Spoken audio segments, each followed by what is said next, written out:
Ladies and gentlemen, welcome back to the Chtib Zhang Show, episode 47. Eric, in today's episode, we are somewhat of a quarter way through the NHL season.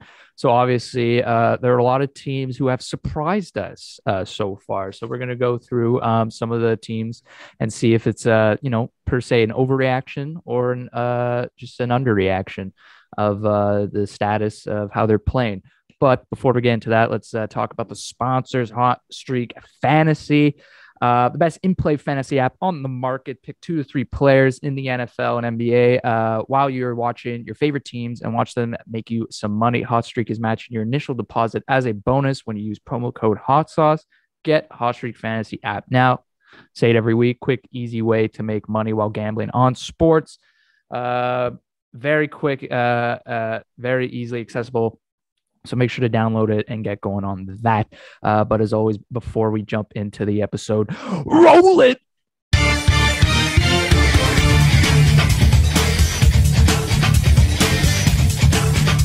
Welcome back to the Chtib Zhang Show, episode 47. Like we said in today's episode, Eric, NHL, a quarter way through the season. We're going to go back and forth, naming some of the teams that have taken us by surprise. Could be in a bad way, could be in a good way. But we're definitely going to be talking about them and seeing if this is something that they could keep up or we're just overreacting and this team will go back to normal. But before we get into that, let's talk a little NFL, Eric, because there's obviously a reason I'm wearing this jersey. Ja'Marr Chase, LSU, by the way. Bengals defeat the Raiders quite convincingly. What a great game by the Cincinnati Bengals. Raiders fans are frustrated, let me tell you that. And to add the cherry on top of everything, Eric, the Pittsburgh Steelers also lose in the same week, fall into that third seed, and the Bengals will get the second now. Man, Eric, this team, the Bengals, who dey? What a time. What a time to be a fan of this team. Offense looking good. Ja'Marr Chase can be rookie of the year, hopefully, knock on wood. The defense making big turnover stops late in the game to seal it. Just a great Sunday day of football. Not so much for the Steelers, Eric, versus the Chargers. I don't really want to talk about the Steelers right now because I know I watched the game. We had it too. It was a great fourth quarter. That was a crazy fourth quarter. Big Ben, I don't know. In the end, he didn't really. We had a big interception in the end, but Big Ben didn't come in the clutch, whatever. But on a side note, Mac Jones is winning offensive rookie of the year. Oh, I don't care. That's another debate. But we can talk about it quick game. Mac Jones, team 7-4. Oh, great. Yeah. When you think about Patriots, who do you think about? I think of Bill Belichick. I knew you were gonna say that, but in terms of players, who I think of. In terms of players, who do you think about? Like now? Yeah. Sure. The only person that comes up to in your mind about the Patriots, Mac Jones. Oh, you have what's his name? Jackson. But no, it's Mac Jones only. Jacoby Meyer. No, okay, but he's I'm not joking. as good. I'm joking. Okay. No, yeah, definitely. Yeah, you're going to name any team. Your quarterback, usually Eric, is going to come up. Mac Jones, great stuff. He is great. He's a great quarterback. He's doing well right now under Bill Belichick, really well. But you got to give credit to the coaching staff, McDaniels, Bill Belichick. I mean, Bill Belichick to do what he's doing right now. But yes, Mac Jones is great. But it's definitely an even split credit of the coaching staff. And for sure, you got to give credit to the coaching staff. That's what happened to Tom Brady. Tom Brady said, why is this credit always going to Bill Belichick? Oh, it's always going to the defense, Bill Belichick. Never to me. And then Tom Brady said, all right, let me go. But look what happened. Tom Brady left, went to the Bucs. Who's winning the long game, Eric? That's the question. Is it the Patriots or is it Tom Brady winning the long game? Last season, obviously, Tom Brady winning the Super Bowl. That's great. He's better than Bill or whatever. It was all Tom in New England. Look at Bill Belichick now. Look at him now, Eric, with Mac Jones. 7-4. He's out coaching every team he's faced. The defense is stepping up. Definitely some AFC true contenders. Does this make them Super Bowl threats? No, not by any means. Defense could take a slump. But right now, things are looking good. But I'm going to give credit both sides for sure. But Bengals, they're getting there, Eric. The play calling has been seemingly better over the 2 games. The pass rush with the Raiders, you saw, did affect sometimes Joe Burrow, but the O-line didn't really matter. They had an average game. It was great. Better than average, I'd say. I'll give them their credit. They had a good game. But the offense was good. The defense was great. And that's just a good recipe for a good football win.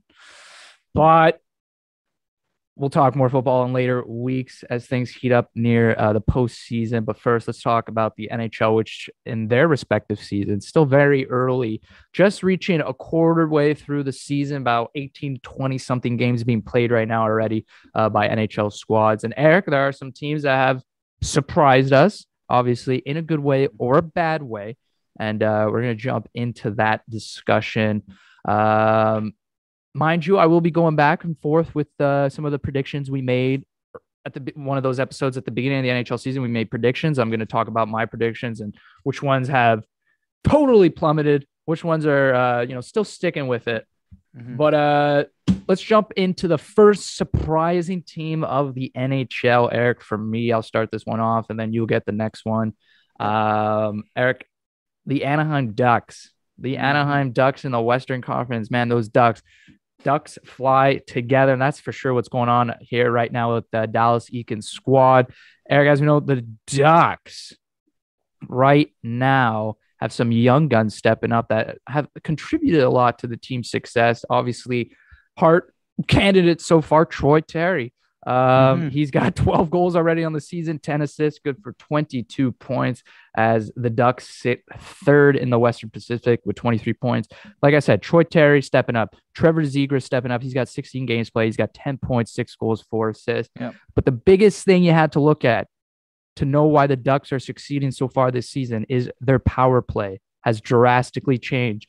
Eric, let me throw a stat at you. Last year in the 56-game season, the Anaheim's Duck power play was good for 8.9%, which was basically, I'm pretty sure, dead last in the NHL last year. And now their power play has jumped to a huge leap in 26.8%, which is good for fourth right now, currently in the league. So obviously, when you have a hot power play out of the gates, it's gonna generate some early success. The question is, can the Anaheim Ducks sustain this success? We know John Gibson, one of the best goaltenders in the NHL, and that's always overlooked every year because of how bad the Ducks are. But John Gibson, 9 wins, 3 losses, 2 overtime losses. He's got a goals against average of 2.31. Save percentage, Eric, 926.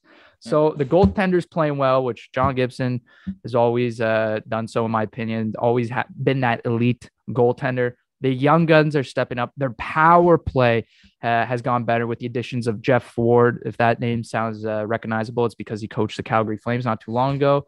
Mike Stothers they added because they fired, I believe it was last year, they fired Dallas Eakins' assistant coaches, totally revamped the coaching staff. But yeah, real question is, can the Ducks sustain this early season success? Obviously those power play numbers aren't going to sustain 26 points. So that's obviously going to go down. And, is Troy Terry, obviously his pace is going to go down. So expect a little regression from Ducks. Yeah. But so far, for a team that had zero hopes out of the gate, nobody believed in them, it's nice to have early success for a team like that. For sure.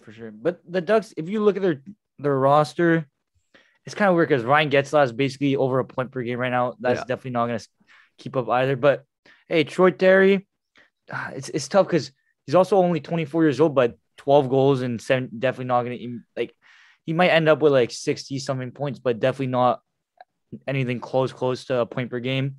He is a very young, promising player. It's kind of weird, 5th round. So 2015, I was going to mention 2015 5th round pick. I believe it was 148 overall, something like that. So this is a breakout year right now. So pretty impressive. You have players like Adam Henrique showing up. Kevin Shattenkirk, didn't even know he's on the team, but he's been showing out. But if you look at it, like John Gibson he's always been an elite goaltender. He just over the last 4 years, he hasn't really had help. But even before that, like remember when they were making it to the conference finals, final versus the Blackhawks. Yeah, there's a point in time like they were good. So, but Ducks are a team that usually historically have done pretty well. Like they've never been like a terrible team. Like they usually do pretty well. Like when we were growing up, they're always a decent team, right? So, I think they'll be fine. Especially with Ryan Getzlaf, like as their leader. But you see this team making a postseason push? You think this is like an overreaction for the Anaheim Ducks right now, the season success? It's tough because if you look at their division, right? You have Calgary and Edmonton. We'll probably talk about those teams later, but they most likely will make the playoffs, and you also have Vegas.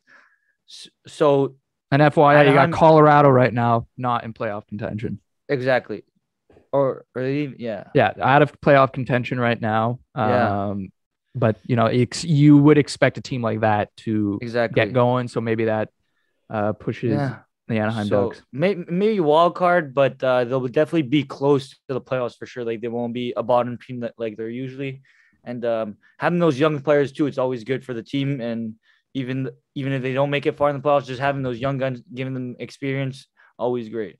Yeah, definitely a team that has surprised me for sure. Like I said, but not a team I expect to sustain this success. I think the Ducks they're going to take the step back, return to reality. That power play is going to go back to reality because to go from an 8.9. I know you have Trevor Zegras now on the squad, Jamie Drysdale, whatever, but to go from 8.9 to 26.8%, that huge leap. Yeah, give credit to the coaching staff, but that number will for sure not sustain. If even a 20%, if you're able to hold a 20% power play during a whole 82 game season, that's a great power play, top of the league. So expect that to go down, meaning they could regress. But Eric, how about a team that surprised you so far early on in the NHL? Okay, I was gonna go. I'll just go straight up. I'm gonna say the Detroit Red Wings. Oh, he takes his hometown team, not the hometown, the home squad. Home squad. I'll put it at the beginning of the video. Detroit, obviously, it's a hot start. I'm not gonna lie a bit. We have been regressing. We have come back to earth a bit. Yeah, we are 8, 9, and 3, which isn't. Hey, I'm used to looking at the standings. Hey, if 8, 9, and 3 surprises you in a good way, Eric, that says as much as you need to say for the Red Wings. No, but no. Hey, don't no. What's surprising me mostly is how good the young players are actually. Yes, playing. okay, like, that's a good. So point, that is what surprises me most. Like especially Lucas Raymond, like his pace I sustain. Like I don't like maybe he might not sustain the pay. Like don't forget this guy's like 20 years. Like he might not be able to sustain like the numbers, but just the way he's playing and. Like this guy has 19 points in 20 games on the first line. Like he's literally like the best player on our team right now, and the potential is ridiculous. Like the way he plays, like he has everything to be a superstar in this league, and he's been showing it. Like he can become our franchise player, and I just love his attitude, everything about him. And then on the blue line too, exactly. And you have Morris Seider, right? So Seider, I've always had confidence in Seider because I have. Over like the last two years, I've been able to like see his progression and like the numbers he was putting up in whatever like the German league, the numbers we're putting up as a teen was very so.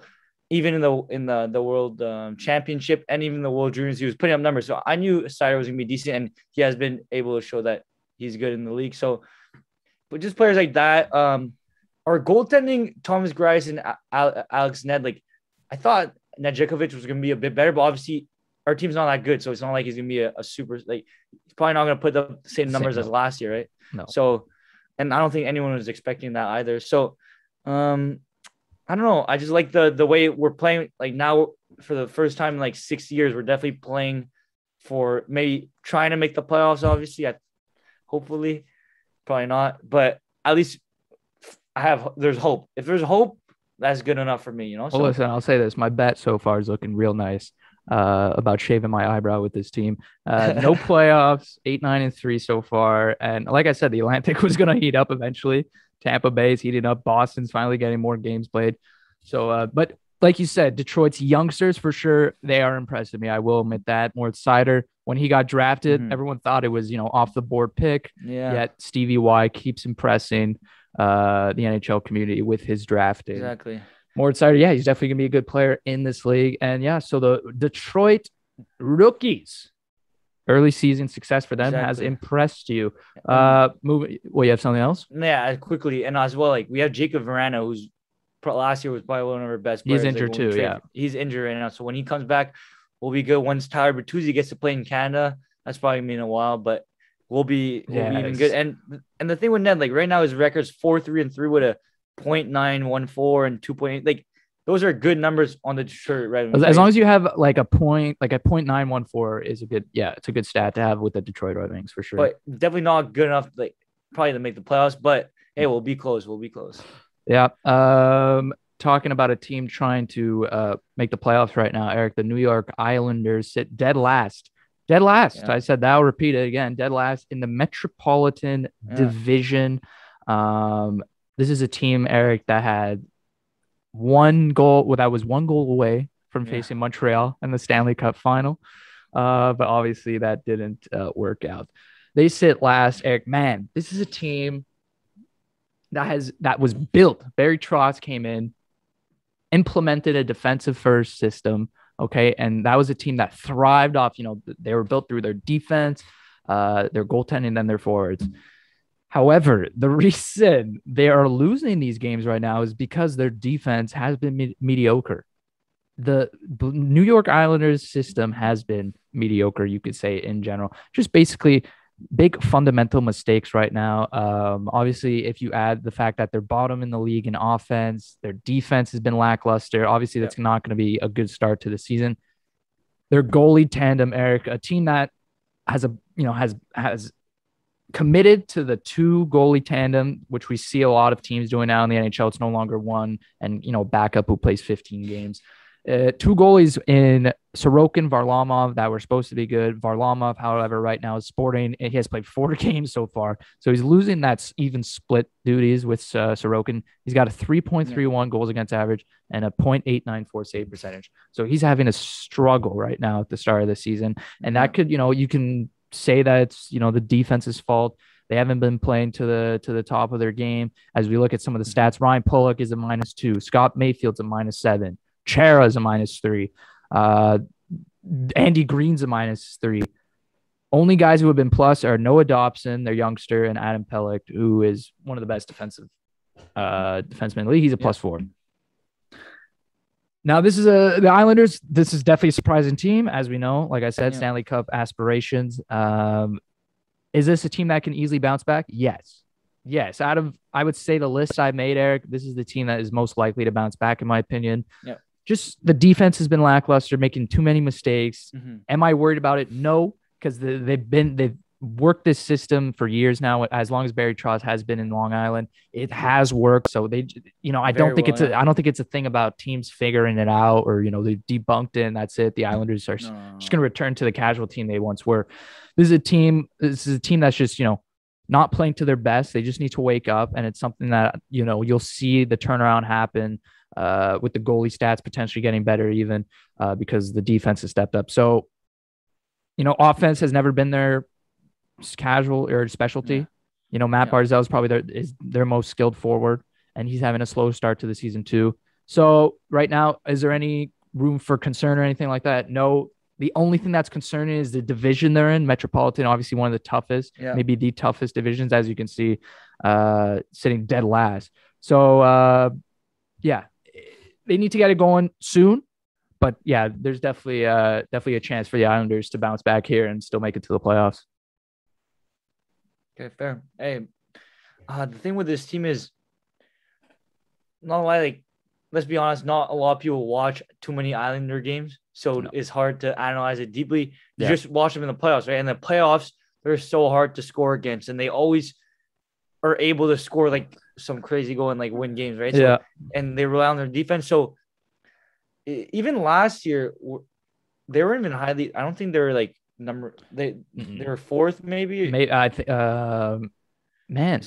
No. Who was first in that division? I'm trying to think. Was it Pittsburgh? Because they faced Pittsburgh in the first round. Washington. Well, they faced. Oh, so they were third. Okay. Or second or third. But the thing with Islanders is like, they're definitely, if they make the playoffs, they'll make a run, right? So we know if they make the playoffs, they'll make a run.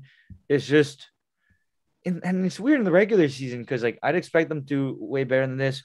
Obviously they did lose players. You expect them. I have them first in my Metropolitan division. I have them first. No, they're dead last. It's tough. Like obviously, like these names probably don't sound that big, but like Jordan Eberle, like he was offensively, like he was a key player for them. And you even have like Nick Leddy. Like Nick Leddy was in a big, like he was still like probably one of the top 4 Ds.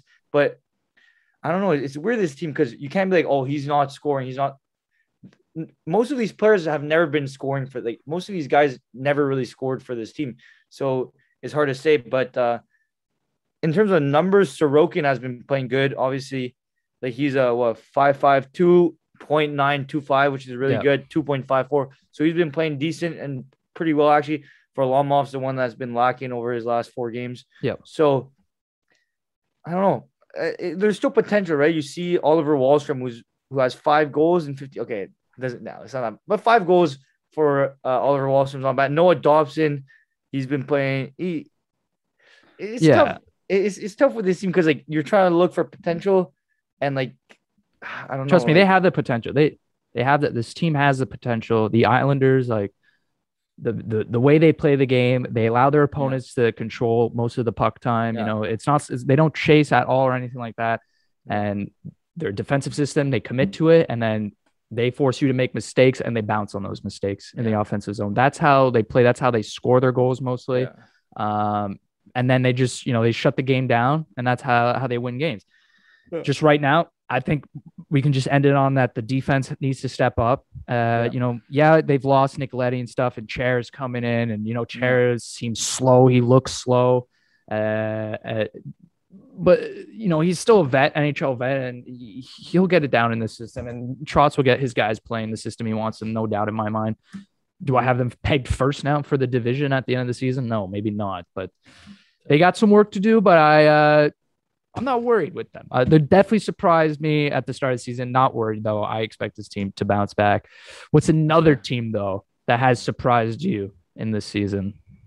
Okay, so this team, I don't know if they're too surprising. For me, they weren't very surprising.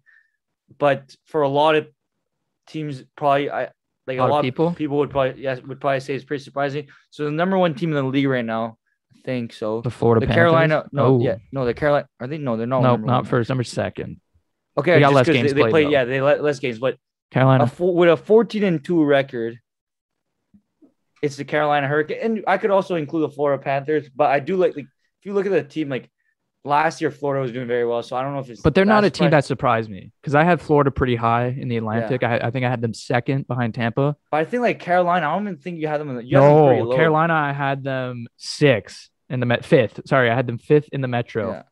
And then, I definitely had them a little higher. I think I had them in the playoffs, but I didn't expect them to be like crazy dominant. But like Frederick Anderson has been amazing for them, right? I think that's what they've been looking for, like that number 1 goaltender. Like last year, they had a split between James Reiner, Mrazek, and Ned, right? So this year they have their solid number 1 goalie, and they have all their players, like their top stars that are performing at a very high level, like Svechnikov, Aho, and the addition of Tony DeAngelo. Yep. Tony DeAngelo has been performing, and just the whole team in general has been clicking.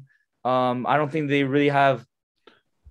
I feel like obviously we know KK hasn't been really done much yet, but that's KK, right? Like what, 3 goals, 1 assist in 16 games. That's what he's been doing. Yeah, that's what he's been doing, right? So I don't think a lot of people expected much from him, but that's what he has been doing. And I think when Carolina signed him, a lot of people were like, okay, Carolina is gonna suck, right? Just because giving $6.1 million to this guy, obviously a lot of Montreal fans don't like him too, so I don't like Carolina. So maybe there was a bias there, but this team probably shocking a lot of people, right?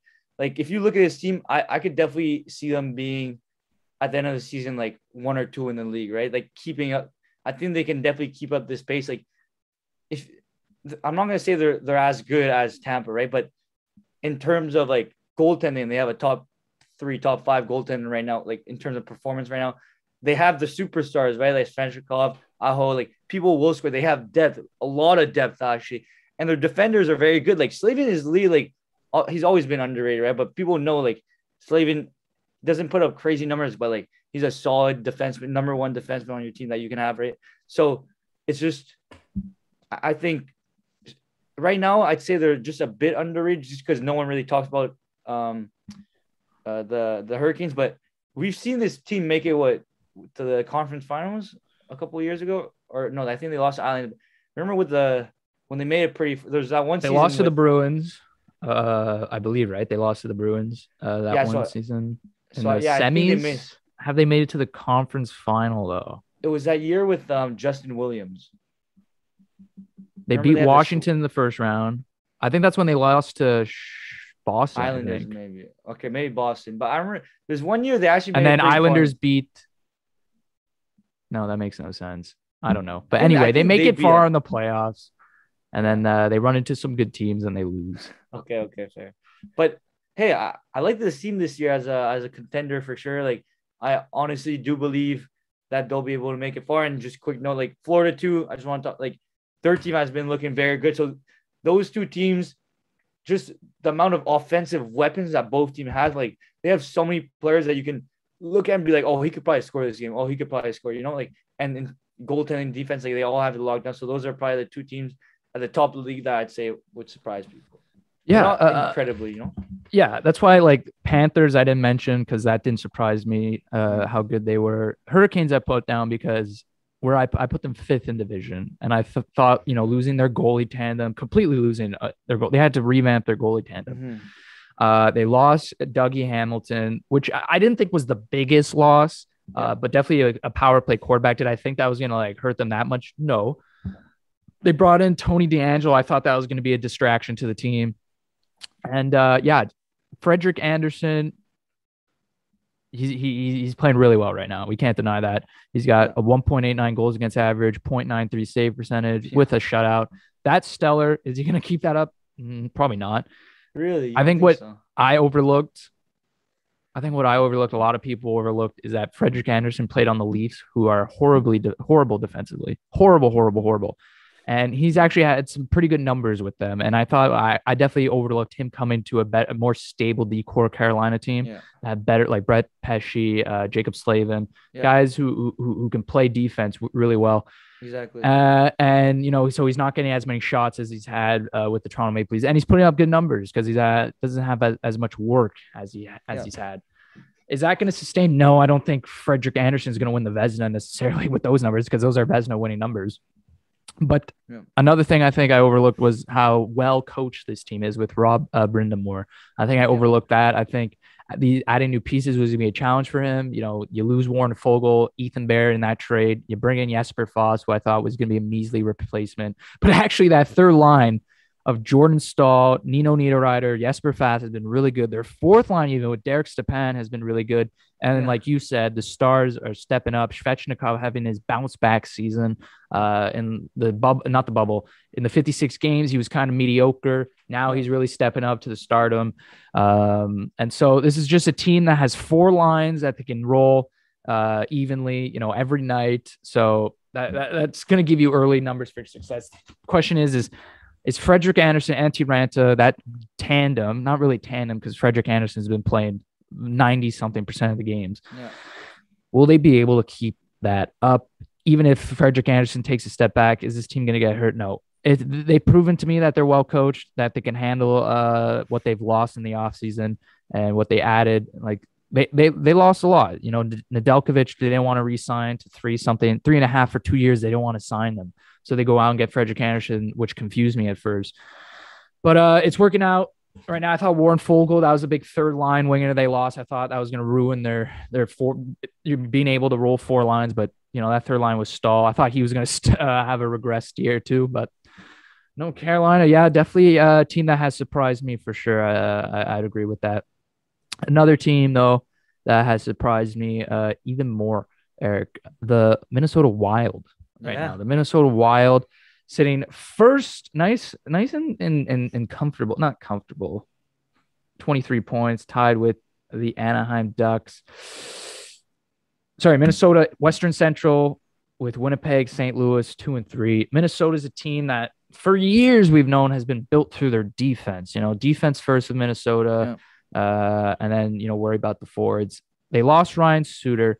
I thought that was going to be a big problem for them. Even though Sutter had the terrible contract, he was getting older, time for him to get bought out. He brought a lot of leadership with that team, and I thought that was a big loss for them in the locker room.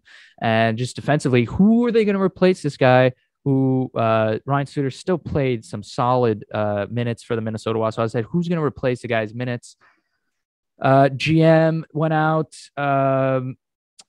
Bill Guerin, I think. Yeah, that's the GM. They replaced Ryan Suter. They added Alex Goligoski, Dmitry Kulikov, and John Merrill. If you don't remember John Merrill, it's because he didn't play at all for the Montreal Canadiens in the playoffs. So hopefully you watched the regular season. But they acquired pieces to finish their defensive puzzle that they had. They had this puzzle, and they need to add these pieces. And guys like Goligoski, Dmitry Kulikov, John Merrill, they're playing great. They're playing great for the for the contracts they signed. They're playing great numbers for them, and so this is a team with Kaprizov. Their forwards, say what you want about their forward group. I think it's a well-built forward group in a way. Was that their main point? No, for sure not. Their goaltending's been good too. Cam Talbot, 2.95 respectively. At least he's got a 905 save percentage. Kakinen, not so much, 330, 8.870 save percentage. So their goalies aren't even playing to the best I've seen them play. Like last year, they're playing really good. I did mention that the goaltenders were going to take a step back, not as bad as this, where, they can barely support a 900 save percentage. So expect their goaltending to get better. They just lost Jared Spurgeon to an injury, so that could hinder on the team and moving forward. The problem with this team right now for me is that I've just mentioned their defense has been really good, and that's why they're sporting this nice record. However, we might be seeing cracks in it as the past few games they've been letting more than 4 goals. Last 4 games, I think, last 3 games, something like that. They faced Tampa, Florida, some good teams. But if I'm seeing inconsistency from their blue line, this team will hurt them. It will definitely hurt them because this is a team that, like I said, built defensive first. If their defense takes a step back, then the whole team's going to take a step back. So right now, they look good. I'm liking the way they're playing. However, do I see them taking a step back? For sure. But there's also that question where I mentioned the goalies. If they step up, will this team progress further? I don't know. Those are the questions you have to watch for. How bad is the blue line going to be without Jared Spurgeon?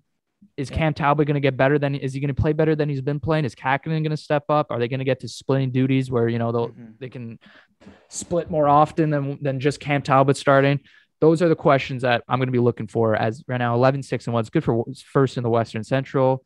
Teams like Winnipeg, though, I feel like are heating up. So that blue line's got John Merrill and Jordy Ben just came in for them. He might replace Jared Spurgeon. I don't think that's a viable option, but if it works, it works. But yeah, I don't know. That blue line's got to be crisp, Eric, if they want to keep this up, which I don't think it will be. So I expect some steps back. But yeah, good enough right now where I can see Minnesota top 3 in that division. Okay, that's fair. I know Minnesota, they've always been a team that's been able to actually make it either very close to the playoffs or in the playoffs, but obviously first round exit, right? That's been Minnesota for the last since they've existed, right? They've always made it far, even when they had Zach Parise, all those guys, and they had Ryan Suter. Ryan Suter, even was it Nick Backstrom in nets, that guy, I remember? Oh yeah, a long time ago. So when they weren't very good, exactly, and with Dubnyk and that, right? Yeah, make first round days. They lose. Yeah.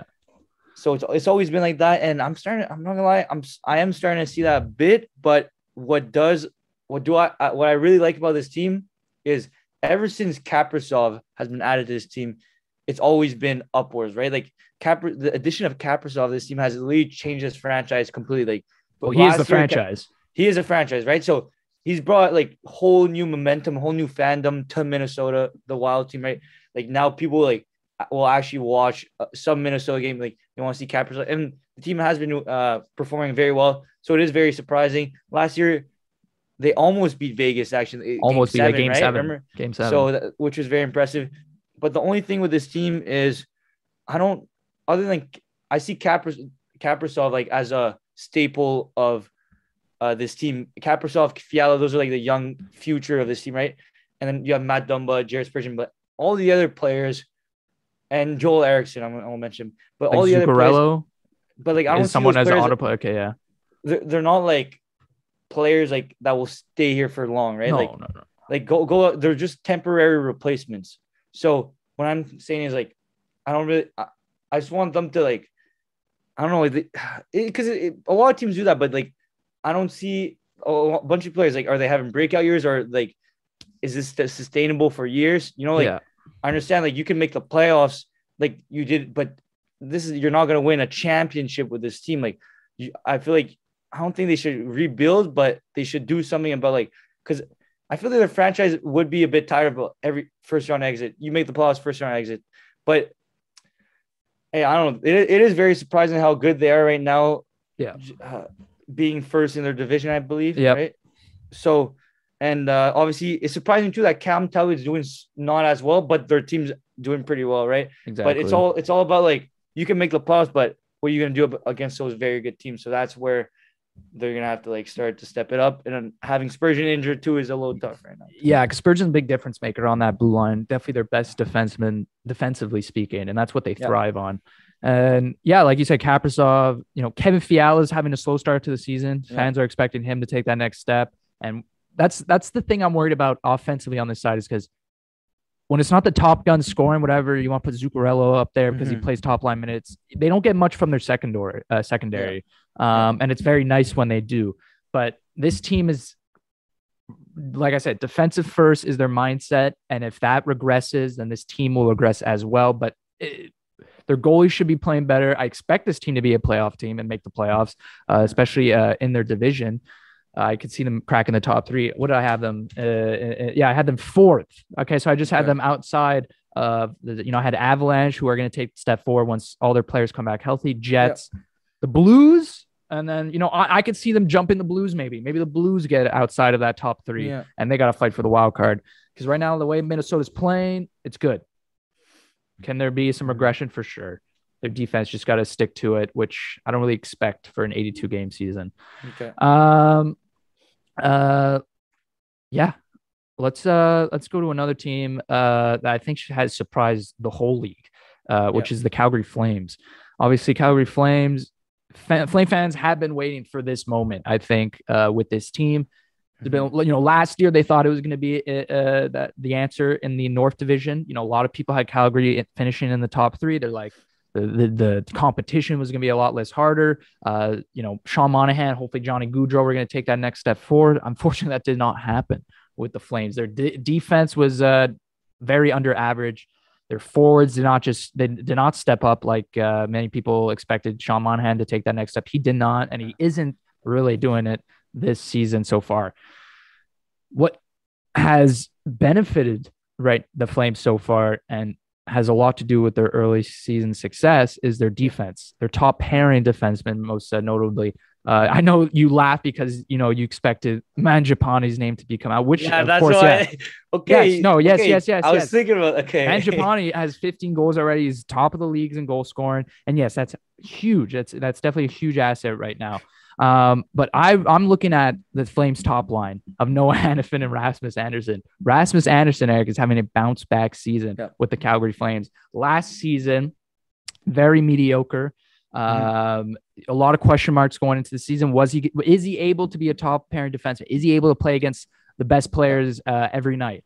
Right now, he's proven all those people wrong or right, however you looked at it. Yeah. Andersson and Hanifin have been playing top line mix. They've been playing excellent. And as we know, it's very hard to come by a right-handed top defenseman in the league, which Rasmus Andersson is trying to prove for the Flames right now. So his bounce back, Andrew Mangiapane's huge season right now has a lot. Right now that's helping them a lot right now with the early season success. What I'm worried about is the style of hockey they play with their coach, Sutter.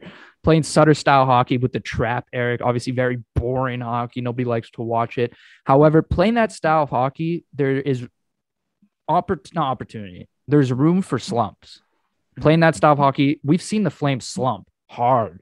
We've seen their players slump, their top players slump hard. And it's nice that guys like, Tkachuk has 17 points through whatever games they played. Gaudreau's got 22. Lindholm's got 20. Sean Monahan, like I said, he's slow to start the season. Maybe he's that type of player at this point in his NHL career. A lot of seasons now have gone by where it's like, is this the season where Monahan goes back to his 82 game or 82 point performance? It's been 5 years now people have been saying that. So who knows? He's a good two-way center for sure. But their top players are cashing in. Their secondary scoring needs to be better though. Once those top players stop scoring, like Andrew Mangiapane, once he takes that step back, once Gaudreau takes a step back, Tkachuk, because they're not, they are good players. And Gaudreau, you could argue is a point per game player. Is Tkachuk a point per game player? Sure, maybe he'll be in the 70-something range, 60-something range. But if those top guys aren't scoring, the secondary is not scoring. it's atrocious. You just look at some of the numbers for the statistics, but none of their secondary guys are scoring. Andrew Mangiapane, then it's Milan Lucic. Yeah. Yeah, you live. Mangiapane should be considered the top guys for sure, but I consider him as some of the I would say secondary score, but secondary option. Keep calling me out with Mangiapane. I still can't believe I was literally thinking about that. Yeah. And then you just saw it. Well, it's easy. It's easy, like, the Flames' success. But I was looking more at their decor because Rasmus Anderson was a big bounce back for me. Yeah. But Flames right now, can they sustain this? No, Eric, I don't expect the Flames to sustain. I don't expect them to finish first in their division. Mm-hmm. The Sutter style hockey that they play, I feel like through an 82-game season, you can't play that style of hockey. I know with the LA Kings, but that LA Kings team, if you go look and you compare these two teams, that Kings team was way more offensively gifted, even while playing the trap. This team, not so much. When your stars aren't performing because they're so focused defensively and stuff like that, then there's room for concern because their secondary scoring is nothing compared to the Kings team Sutter coach. So when the top guys aren't scoring, this team's going to regress, and I expect that to happen. So will the Flames be a playoff team? Hopefully, they better be, man. They better be. Or, man, you're going to see an offseason of change in Calgary because if they don't make the playoffs, a lot of question marks with Johnny Gaudreau, Sean Monahan, stuff like that. Fair. Do I expect them to be top 3 in that division right now? Yeah, for sure. They're sporting a great record, 11-3-5. So they put themselves in a nice spot. I expect some step back, and it's reasonable. 11-3-5. They're not going to continue that pace. So let's expect that. Yeah. Okay, so very similar. I'm probably gonna put a bit more emphasis on the goaltending because the goaltending has been very underrated. Obviously, you have Daniel Vladar that almost no one knows, right? He came out of nowhere, but they've been having goalies like that, right? They have their number one, and like you had David Riddick over the years, like things like that. They just come out of nowhere, right? So this Vladar guy, probably a very good goaltender, but I just came out of nowhere, right? 9.46. 4 wins and I guess 1 overtime loss. I feel like he's he's a pure backup. Like I said, with the league 2 goalie tandem is switching. Calgary is still that, one team heavy goalie where Jacob Markstrom is going to take most of the starts. But Vladar, he's going to, I would need to believe more in the Flames if he starts more because they can't start Jacob Markstrom 60 something, 70, so. But Jacob Markstrom we know Jacob Markstrom, very good goaltender. He's always been a very underrated goaltender. With Vancouver before, right? He was very like he's always been. He could be realistically the best, like the number 1 goaltender on a very good playoff team, like a top contending team. Mm-hmm. Like obviously he needs help, right? But the numbers he's putting up right now, probably gonna go down a bit, but very like not crazy. Like 1.71 and 9.42. Oh yeah, it's 7 shutouts. I think the Flames have through 20 games, something like that. Yeah, so crazy number like that. So it'll probably go down to like 930, right? Around the 2 it's gonna regress. But as we were talking about, don't want to talk too much about Mangiapane because a lot of people know. Let's be honest, it is a fluke. Not a fluke. Like you don't score 15 goals. Wait a second. You don't score 15 goals as a fluke. That's crazy because you call it a fluke, yet people are asking for this guy to play for Team Canada up in Beijing. I know. I saw. Even though I don't think he'll crack the squad, I don't think this is a fluke. I think Mangiapane is just a good player, young player that's ascended. You say that because I've seen Mangiapane, like not in real, but I've watched a lot of Calgary games. Like the thing with Mangiapane is he's always been like a Blake Coleman. Like you put him on a penalty kill and he'll get like a shorthanded goal or something. He's always been that type of player. There's a point like. He is a very good player though. Like I love Mangiapane. I drafted him last year. Like he wasn't that good last year in fantasy, but like this year, like the fact. But you could just see by the number, like 15 goals and 2 assists. Like how does that not say something about the player? Like I understand the goals. I think he's just a goal scorer. He's a pure goal scorer. Like do you remember what's his name? Was his name Gardner? You know Gardner? Remember Gardner? The guy that literally scored like 20 goals, like 30 goals, but like almost knows. Like, he played for the Devils for a bit. I forgot this guy, but like I don't even know if that's the guy's name. But players like that, like you're those. To me, Mangiapane is still a guy that you can put on a penalty kill. Like I don't realistically in a normal season, 20, 30 goals, but not 15 goals in 19 games. One of the top goal scorers in the league, right? Yeah. So, Hey, I don't know what to say about this, but I know Goudreau's what he's able to do is sustainable. Pretty much it. Lindholm, he's shown like Lindholm has been very consistent. Matthew Tkachuk, as you said, 70 points around. Monahan, fantasy bust as always. Like this, I think he's gonna start picking up.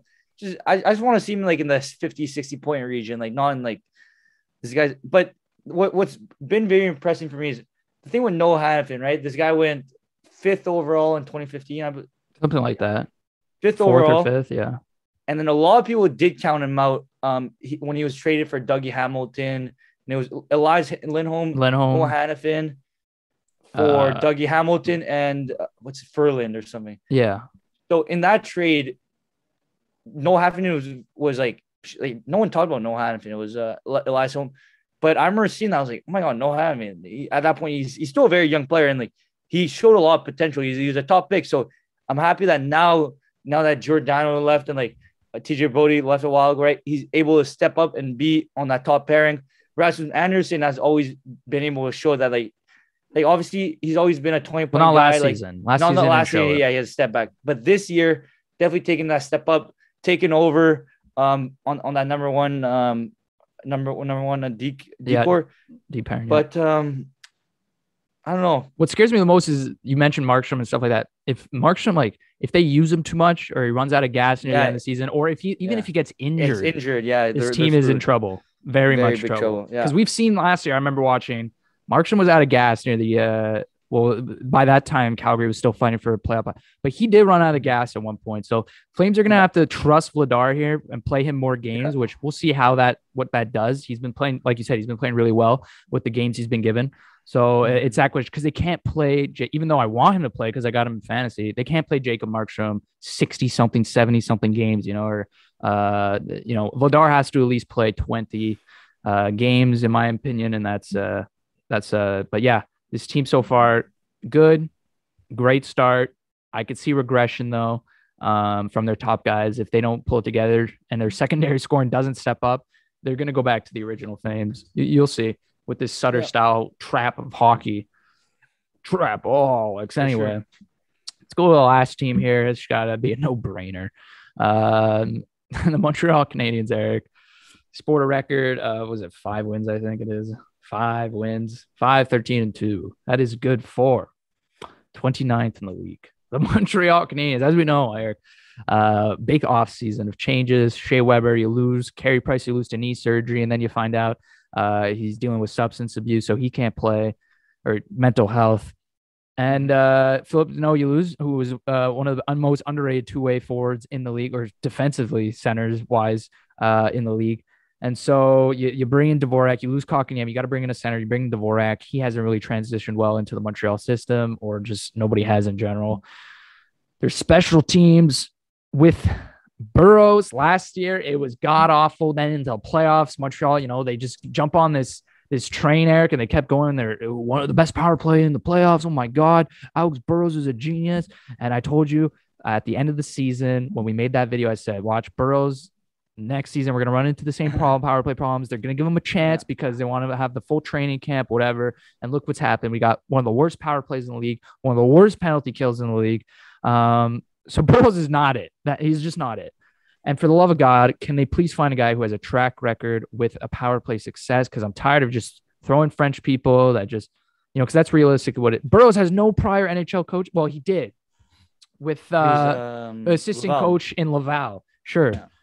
But then to just bring him up into the big leagues with the Montreal Canadiens, the big leagues, and then throw him in charge of the power play. Like you have no track record. Sure, it's looked good over the past few years. They're not scoring.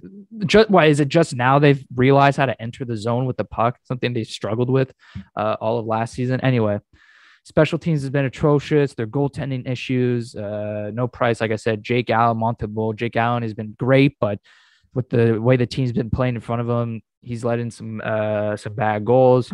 They just can't close out games. And just too many defensive breakdowns, in my opinion. Montreal was built last year on the top 4: Shea Weber, Edmondson, Ben Sherratt, and Jeff Petrie. And right now, Joel Edmondson's not back with the team. He hasn't played a game yet. Ben Sherratt, who's scoring goals, Even at times, he's had some defensive breakdowns. Jeff Petrie at times looks like a defensive liability. He's having his worst offensive start as a Montreal Canadian in his career. And Shea Weber will no longer play hockey, it seems like. So they lost their identity. They lost what, intimidated teams the most, which is their big heavy D. They lost that. And Montreal's always had a streaky forwards, as we know. They've always been a streaky team, that forward group. And, if you expected change in the following season, then, why would you? The reason they surprised me is because I knew they were going to have a tough start to the season in Montreal. Did I think it was going to be this bad? No. Did I think that, a lot of bad teams who are playing better than them right now, did I expect that? No. I expected them to be a much better, at least, outside of the playoffs, sure.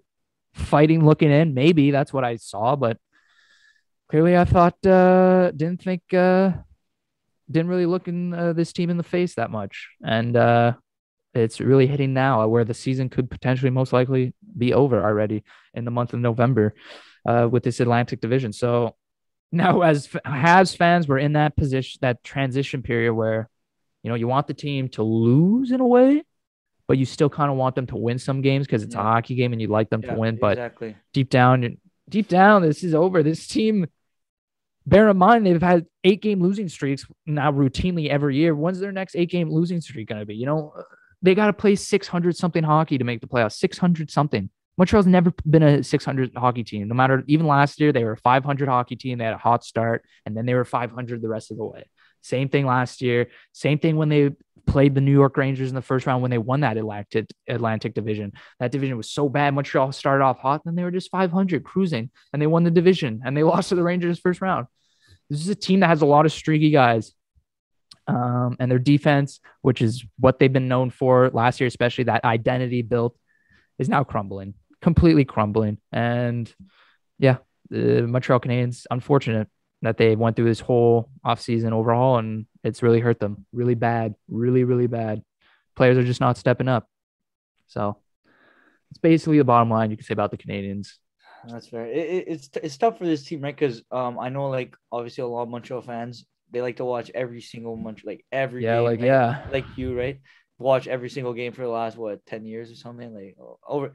And that's how sports and hockey is in general. Like, even when they play bad and there's like that tanking period, like, do you want to win or do you want to lose? And like it kind of makes it less fun to watch, but you still have to continue watching this team, like even at the worst, right? Just so when you're at the top, it makes it even feel better. So it is kind of tough because, like, obviously they're not making the playoffs. So do you tank, but you gotta sell tickets? Like, there's so much going on, and you still want to create. Well, they're not culture. Selling out the Bell Center, that's for sure. They're not selling the Bell Center out. That's fair, but you still want to create a winning culture. That's the problem I think Detroit had for a while, is we just kept tanking. Like, just there wasn't really a winning culture, and like it was tough.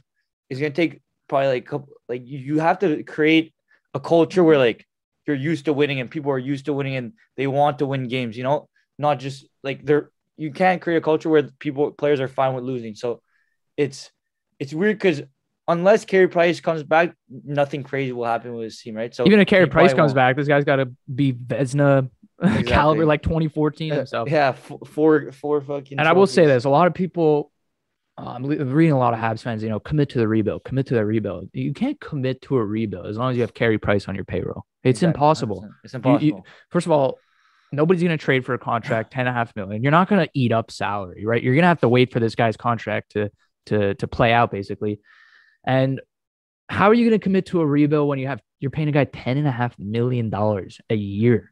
The only thing I can see happening is, like, right now they're going to get a good draft pick, right? Bear in mind, what happens near the end of the season. If they put on a little run, hopefully not, because they tend to do that, get a little streaky, and then they're in the middle of the pack at the end of the season. Bear in mind, if they get a top 5 draft pick, that definitely advances your rebuild. But, Ben Sherrod's most likely going to leave the team, and then you got to fill that void. And just so many question marks going into the next season. What, we're going to see halfway how this team is, but just a lot of question marks. What Bergevin leaving, what direction does the new GM head in with? So I just think with Carey Price on your payroll, it's just, I don't know. I just find it very impossible.